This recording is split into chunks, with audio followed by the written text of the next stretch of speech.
let me preface that a little bit by telling you an anecdote, in a sense. I'm old enough to tell anecdotes. When Washington offered me that job as chairman of microbiology, what was essentially an empty department, to sweeten the whole deal, they said, we'll send you on a recruiting tour, anywhere you want to go, with your wife, to Europe, to look for some good American postdocs who were working there. So I went to Paris to the Pasteur Institute. I had met Jacques Monod, and before that, so I knew folks there. And then I went to Cambridge, England, the MRC, which was a hotbed for great research in biochemistry and microbiology. And Fred Sanger was there. I told you I had heard Fred Sanger's lecture years ago. So I met with Sanger. I said, you know, it's amazing to me to realize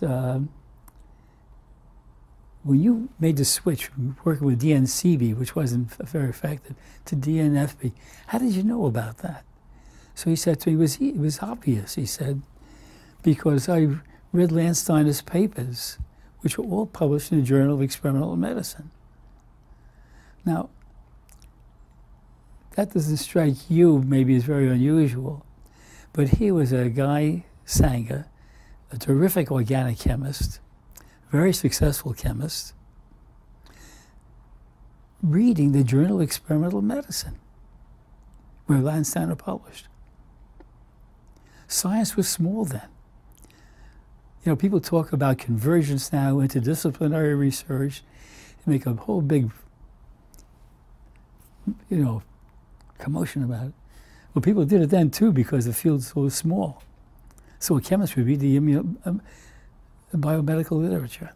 And he picked up Landsteiner's work. And he saw Landsteiner had seen that DNFB was more reactive than DNCB with proteins. So that's how Sanger got to DNFB. There were probably fewer publications in those days, too. Far fewer. Oh, a fraction of them. The immunological literature was limited, Journal of Immunology, Journal of Experimental Medicine. If you were very adventuresome, as I was, you also look at Journal of American Chemical Society. But you didn't see any immunology there, except rarely.